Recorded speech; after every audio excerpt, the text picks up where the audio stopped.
Wait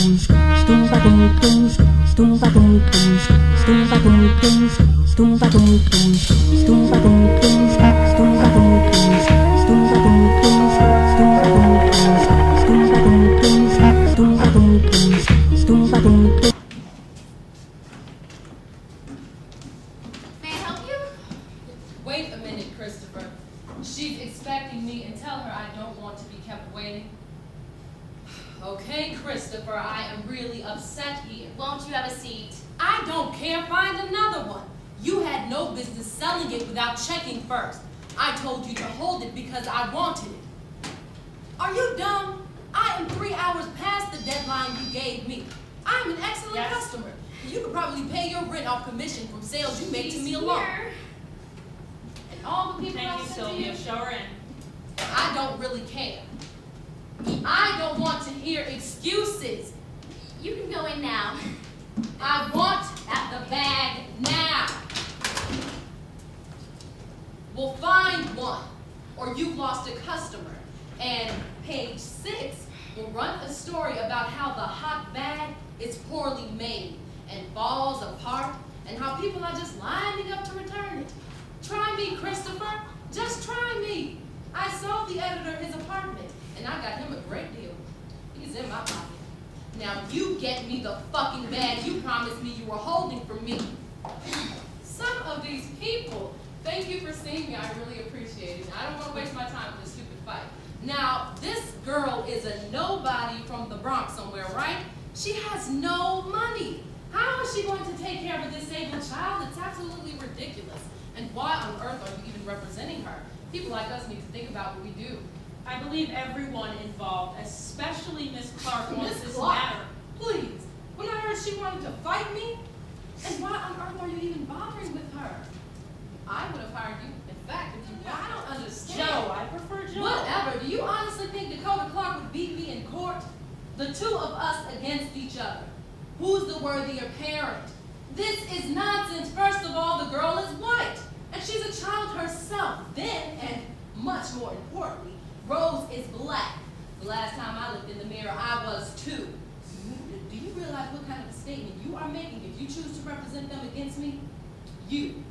Think about it. This is so sad. How are we supposed to get somewhere as a people and be respected by society if we don't respect each other? I just hate this kind of thing. This isn't about race. No. Do you honestly think she would be a better parent to that young black girl than me? Is that the example that a young girl of color should have? Someone like Dakota Clark as a parent?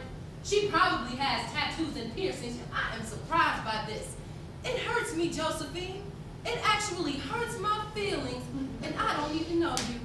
Hey, Brenda, listen to me. Listen to my words. You know what you did. Good lady, don't talk to me like I'm an idiot. Just don't. I made a terrible mistake when I was young and naive. Haven't you ever made a mistake? Yes, she could have died. I thought about that too. When I saw the article in the Daily News about non-traditional homes, I was thinking about making a donation. And then I looked closer, and there was your picture, Rose. And the article, and as soon as I read, I knew. And so I set up the appointment, and I love her. she's my child. No, she's my... I love her. She's mine. She is my flesh and blood. I know what to do. I know what she needs. I've been taking care of her. You gave her up when you left her on those steps. I will take care of her. No, finders keepers. That is ridiculous. You don't understand. I know what she needs and you don't. I can learn. I intend to. Stop saying so many words!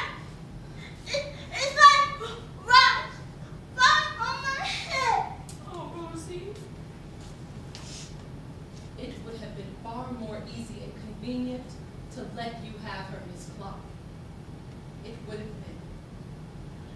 Now let's go home, Rose. It ain't practical. If it ain't practical, then fuck it, right? Don't. Just a minute to see the news. No more today. I saw a documentary on the 1950s this morning. That was enough. Ooh, the poodle skirts alone would have me double over. About Emmett Till and how his death sparked the civil rights movement. How his mama had the courage to display his mangled body in an open casket, and how Jet Magazine had the courage to run pictures of that body national, and how that moved the nation. Whatever. You know the story, right? About the 14-year-old black boy who finds himself in Money, Mississippi with his cousin and great uncle, and how he goes into town and not knowing his place whistles at a white woman. Heard it a million times. I've been told that story since I don't know when. But today I heard it for the first time. I used to hate the white woman. She went running back to her redneck husband, and she was all devastated because Emmett spoke to her or whistled at her, whatever he did.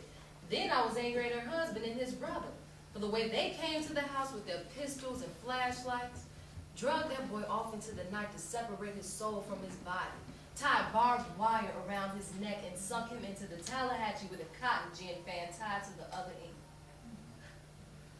This morning, I'm sitting there, the silver lights flickering across my face, ham and eggs on my plate, and it hit me. There was a house full of black people at home when those two white men come. Emmett's great Uncle Mose, he heard the pickup truck coming down the dark gravel road. And I know that dogs was barking even before they got out of the truck. When they showed up and asked for the boy, Mose let them take Emmett. Everybody in that house let them take Emmett. They knew when they let Emmett go that he wasn't coming back, and they let them rednecks take him anyway. His own family. They sacrificed that boy to save themselves. Now, I'm sure they cried, and they sang them old Negro spirituals, and they prayed, but they didn't stand up for Emmett. I remember the stories my grandmother used to tell. Never did she mention what Mose did. Never did she say that if Mose had stood tall that night, maybe Emmett's face ain't got a spread in Jet Magazine. Fear would do that to you, I guess. Two stories could have run in Jet. Two dead white men found in the Tallahatchie or shootout in the Mississippi night. By your thinking, there wouldn't have been any slavery if them Africans had made a stand on the beaches of West Africa. That's exactly what I'm saying. Maybe Moles thought that those rednecks was just going to roughen him up a little bit. Maybe he didn't see just how ugly things were going to get, so he let him go. Maybe them Africans couldn't imagine what was waiting for them in a new world. Maybe they didn't know to make their stand on those beaches. Didn't know it'd be their last best chance to turn the tables. Mose knew. He just withered in the moment. Most of us do. That's how we ended up in 10 Square. You see so much death, you ain't even moved by it. I watched that shit this morning, and it moved me. You watched a light flicker in your face and let that depress you. You cold to it, Roosevelt. How you gonna watch Emmett Till and decide that black folks was the problem? It was on the fucking box, plain as day.